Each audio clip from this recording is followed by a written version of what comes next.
Good morning, Kitchen Witches. This is your tarot and menu inspiration for the day. I'm Chef Lisa, editor-in-chief of A Chef's Grimoire magazine. And we're going to pull a card. That is going to be the card for the day, what you need to look out for, how you need to incorporate it into your day, and what meals it's going to prepare in the kitchen. We're going to shuffle our cards, see what we've got. What is our card of the day? Ready? All right, so we have got the Hanged Man. The Hanged Man, a major arcana. So in the Fool's Journey, the Fool is part of the major arcana, but on the outside, they're the ones that take the journey, and they meet each archetype that teaches them something. So when we get to the Hanged Man, we have just met Justice. Prior to that was the Wheel of Fortune. So something with the Wheel of Fortune turned the Fool in a direction that Justice needs to correct, and then they go into the state of the Hanged Man. So the Hanged Man is comes up a lot of times when you're on the edge of something, but you need the time to really sit with it. Sometimes it's from, this is a poor, well, it's not a poor example. It's actually quite fitting. Someone who commits a crime, and Justice brings down the sword and says, jail time. So the Hanged Man is when this incarcerated person is now in prison, right? It's their downtime. It's their time to think, to remorse, to say, I won't do that again. I'm going to go in a completely different direction that's going to be better for me and everyone around me, right? That's the hope, right? But that's the deep meaning of this card. It doesn't have to mean someone going to jail. It certainly doesn't. And when Justice comes up, it doesn't mean, sometimes it does. Sometimes it means there's legal matters that need to be taken care of. But sometimes it doesn't. It just means you need to find more balance, right? And how? But that's Justice. This is the Hanged Man. So in this state of being upside down, you do see things in a different way, don't you? Have you ever, yoga, I'm sure, right? Everybody, well, I don't know if everybody, but most people have tried yoga and love it. And a lot of times when you're doing your downward dog, if your eyes are opened, you are seeing things upside down, right? And it's a completely different way of looking at things. So that's the good part of this card, right? It takes things out of context that may have not been bringing your Wheel of Fortune to the top. Instead, it's been bringing you down. And it's not until Justice comes in and says, go, right? Do something that's going to balance that out. And then you take it to heart here, right? You start to really meditate on the things you want to change in life, or the things that aren't going so well and need a little course correction, right? Because when the Hanged Man comes out of this state, the next archetype they meet is death. And death is all about something dying for something new to start, right? And that's where this contemplation comes in, because you're making the choices, what's going to stay and what's going to go, what is working and what's not working. And yeah, and if something is not working, how can I see it in a new perspective, a new light, to make it work? Sometimes you can't. And that's when you meet death, and death says, yeah, you can change this, and this will turn around, and this is terrific, but you know what? It's got to go. Yeah. So, yeah, that's the fool's journey in a little tiny nutshell. But yeah, the Hanged Man, new perspectives. So with that, we're going to think about all the things that maybe need a little buffing, right, in our lives.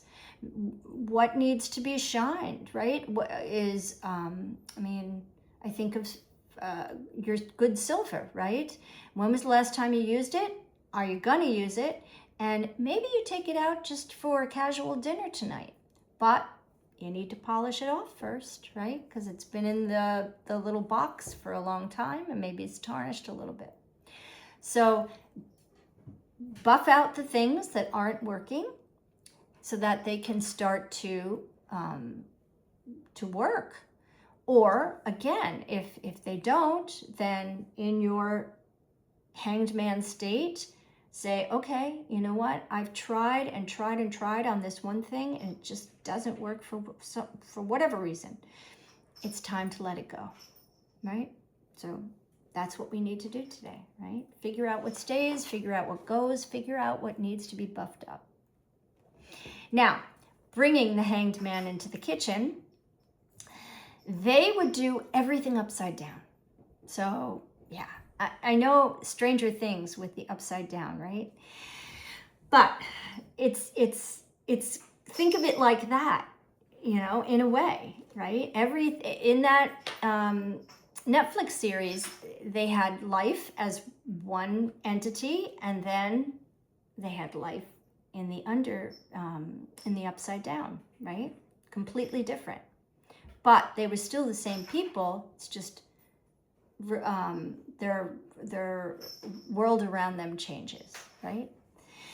So now, for breakfast, and everything we're doing is going to be upside down, remember. So we're going to do a spiced wine plum tarte tatin. A tarte tatin it's a French dessert. Can be a breakfast, right? Depends. It is pie dough that you make from scratch, so a pâté brisé. Make it from scratch or buy it, fine. Puff pastry can be used too, but we're going to do that later. Pie dough. And you're going to roll it out if you need to and set it off to the side. Roll it out to the width, a little overage, like an inch overage of what your container that you're going to build this tatin in. And you're going to take plums. Now, if plums aren't in season, you can do apples, which is the traditional way of doing this. You could do pears. You can do any stone fruit, right? Works. You don't want to do something like strawberries because they'll just mush. You want something that once in the oven, it still will hold its shape. That's why apples, pears, the plums, beautiful. Get the little plums, right? Not the big ones, as little as you can find them. You're going to cut them in half, pit them, right? You're going to toss them with, you're going to make a little drizzle that goes over them with a little wine. It can be a spiced wine, which I know the wineries by me, they sell this amazing spiced wine. And they also do holiday wines, which are nice. So that's, if you have it laying around from last year, terrific. Or if you make your own, maybe you make your own. Doesn't have to be though. It can be we want a dessert wine, I think is where I'm going with this. You don't want just a Cabernet. If you do use a Cabernet, we're gonna have to reduce it a little bit with some sugar to make it glaze. But you're gonna make a caramel. So think of, right, the wine is off to the side, but first you're gonna make your caramel. So you're gonna take your sugar, you're gonna take water, you're gonna put it in a pot on medium to high heat. You're gonna swirl that pot until the sugar liquefies and it starts to get golden brown. And you keep swirling it, yes? Because you want the color to bloom evenly and not just sit to one side. And this could take upwards of 10 to 15 minutes, but once Get yourself a white plate, a spoon, so you can see what color it is. And once it's to the color you like, the caramel color, take it immediately off heat. And you're going to add the spiced wine and a little cream. And that is going to make caramel with a little bit of the wine in it. You're going to pour that at the bottom of your baking dish. And it can be a gratin dish is beautiful. But you want something that's shallow enough because you are going to invert this. So the caramel goes on the bottom. Then your plums that are now cut in half are going to go on the bottom with their cut side down into the caramel. And then you're going to take that pie dough and you're going to cover it and tuck it in as if you're tucking a blanket around a baby in bed, right? Tuck it into the edges of the tart pan, and you're going to then bake it for, I don't know, 30 minutes, 40 minutes. And the crust is not going to look very nice, but it doesn't need to because it's going to be inverted, right? The crust is going to be at the bottom. The only thing you want out of the crust is for it to be crisp and beautiful, right? Flaky if possible. Tarte tatin comes out of the oven, and guess what, guys? Carefully put a cookie sheet or a cutting board over your tart pan and flip it over. And then when you remove the top of the pan, all that caramel is going to runneth over the top of the gorgeous pie shell and the plums. And then if you want to, you can put some yogurt dollops on top, and it is breakfast. Delicious. For lunch, we have salad in a jar. Now, this isn't new, and it was all the rage for a while, but it works. You want salad, you have to transport it or keep it off to the side for a few hours, and you don't want it wilting. Salad in a jar, because you put your dressing inside the jar first, and all the wet components of your salad in after that. And then your lettuce is on top. So when you invert the jar, all the dressing drizzles down on top of the salad, and you can open the lid and eat it. It's genius. Whoever did that, genius. So, and the salad can be anything you guys want, right? It's up to you. But the whole idea with the hanged man is that we want it to invert itself for a new perspective. Dinner. All right, now we're going to get super creative. Again, it's up to you and what you want to do, but it's similar to breakfast, except it's not going to be sweet. We're doing an upside down sheet tray dinner. So what I've chosen is rotisserie chicken that's shredded up. So probably, you bought the chicken for some other recipe, but you still have some of the meat hanging around. This is the time to use it. So you shred it off the bone, and then you get a sheet pan. I would say, I have a piece of pepper in my mouth. I would say get a quarter sheet pan, not a half sheet pan that fits perfectly in everyone's oven. Get the one that's down a size, because you don't want it too big. It's scary to invert that. So get one that's a quarter of the size, right? 8.5 by 11. And you're going to lay you're going to cut your pastry so that it fits the pan without overlapping it. And then put the pastry aside. This is where we're going to use the puff pastry. Again, you can make it yourself. Do a, what's it called? A quick puff or a quick puff? I don't know. The bakers call it something. It's like a cheater's puff pastry, but you go through the motions, but it's not nearly as elongated. It'll come to me. Or you can buy it in the grocery store in the freezer section. Either way, it works. But the shredded chicken, Alfredo sauce, right? And any vegetable you wish to put in, broccoli or blanched carrots, whatever. But the chicken goes down, the vegetable goes down, pour the Alfredo sauce on there, and then cover it with the puff pastry and tuck it in like you would at bed, right? Tuck it in the sides so that when you invert it, The puff pastry will puff. All of that beautiful topping will be right on top, and it's creamy, delicious, and flaky. So an upside down sheet pan dinner. And I'm using chicken, I'm using broccoli and Alfredo sauce, but you don't have to. You could make it into anything you want, whatever's left over in the fridge. This is a great opportunity to use it.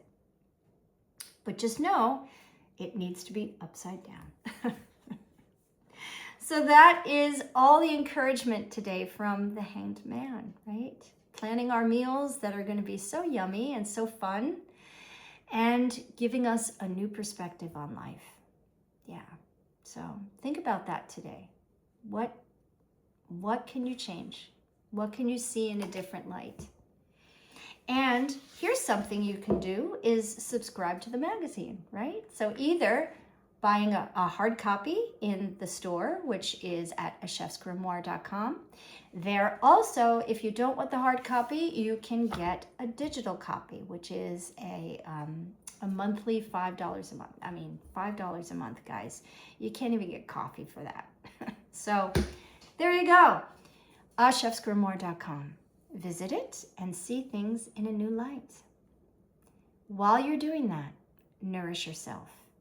Nourish all those around you with your kitchen magic. See you tomorrow.